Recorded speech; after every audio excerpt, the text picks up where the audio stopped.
Hi, it's time for your Arcana Astrology Oracle reading. I apologize. You gotta see me like this. You people don't care. All right. 7th house, Sagittarius, Pallas Athena, Hygeia, solar eclipse, ascendant, Scorpio. So I don't know who you are, I don't know where you are, but let me tell you right now, the overarching theme in this here message is one in which if you have any bad habits, and that's not even bad habits actually, let me clear that up.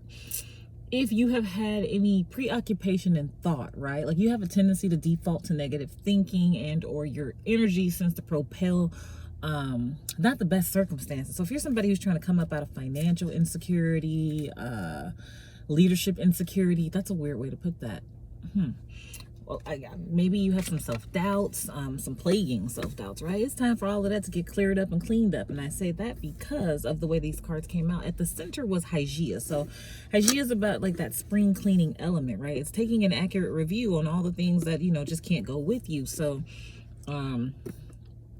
if you're at a state and place where it's like you got to make a decision, because we had a lot of Aries energy at one point, right, for strategy, and we had Mars, not this reading but in past readings. That's really important. I don't say that often. I must be really nervous about tomorrow. Doesn't matter. Okay, so this is the left side of the reading. Okay, so when I say this solar eclipse, right, all this shadow shit, the shit that you just worked through, literally it's about to fall off, right? And so now you're going to be able to rise to the occasion. I say rise to the occasion because the ascendant is next, right? And so you've probably been seeing all the ways in which all the distractions have kind of been moved out and moved on. But ascendant is about, like, you know, that rising, to me, it's like that rising element of who you are, that star quality that's within you. But it also depends on your rising sign, right? I don't know your rising sign. My rising sign is Leo. So I have my personality gets me noticed more often than not. I like to believe when I actually comb my hair and put myself together, I'm very attractive, right? So there's things about me as that Leo, that fun personality on the rising side that stands out to people, right? But then on a deeper level, there's some Scorpio here. So what's interesting about this is you have here my Leo and ascendant. I'm using me to help you use your own birth chart. We'll talk about it later.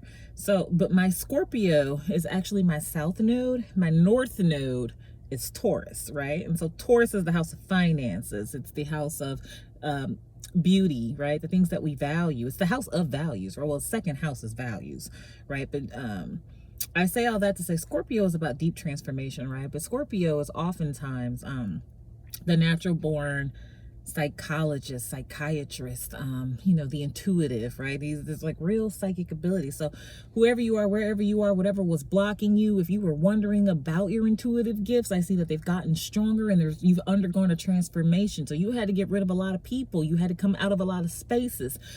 You have to do a lot of things different, and because of that, it's transformed you. It's transformed the way you think, and also transformed the way that you show up. So you had emotional blockages, you cleared them out of the way. So this is one of those balance type areas where you weren't properly balanced. Whatever you were working on really required you to step up as a leader in your own life and really just kind of recognize how you wanted to show up.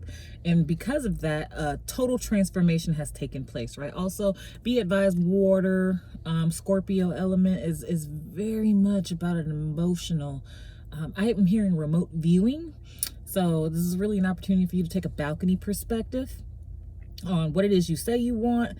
And then you recognize like what it is it takes to be able to get to that other side.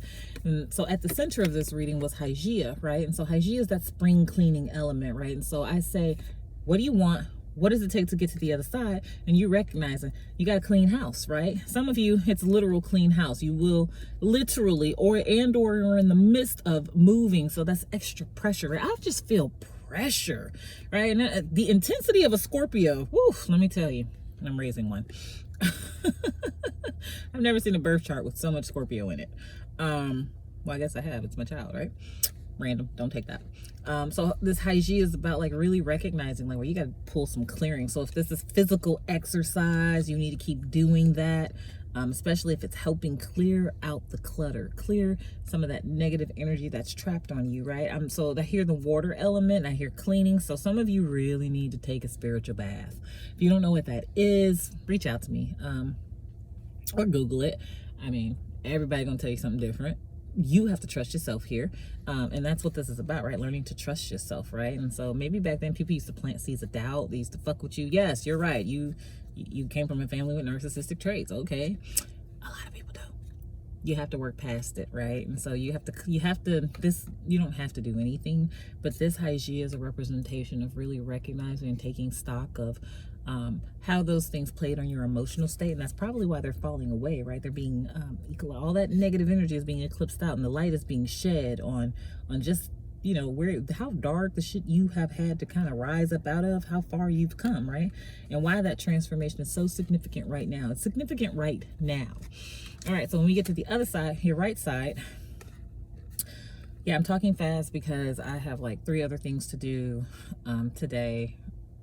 These days be so long lately. I'm grateful. Let me tell you, I'm so grateful for each and every one of you. I just probably need to hire help. Pallas Athena is about wisdom. So I love Athena, right? So this is about wisdom, understanding, perspective. There's a lot you could do with the Pallas Athena here, right? And I love it because it's finally like you've got a hang on something. So you're not just intuitive, you're actually book smart, right? Like, so you know, they say she got some street smarts, she ain't got no book smarts, right? So that's not you. You're a person who has a combination of both, right? And there's a spiritual element that carries you forth. And also, let you know that that's something that people recognize about you, right? An intuitive an empath can intuit another empath more often than not. Sagittarius, or the house of philosophy, higher education, culture. And the 7th house is Libra, balance, right? So if you are in school right now, this just happened to be the story in my life. I swear to God, Spirit be trying to get my whole attention. Okay, look, the path that you've taken is the proper path, right? Because this path allows for you to have some balance, right? So if you feel like you can't see the forest for the trees right now, don't even worry about it. Honestly, it has been a breaking of self in order to achieve that second self-identity. The real work begins at the commencement ceremony. So if you're trying to figure out if you're going to graduate, I'm telling you that this tells me you are, but you have to get wise about how you're going to continue to approach your studies. Your studies are important and at the forefront, but you don't have to do anything.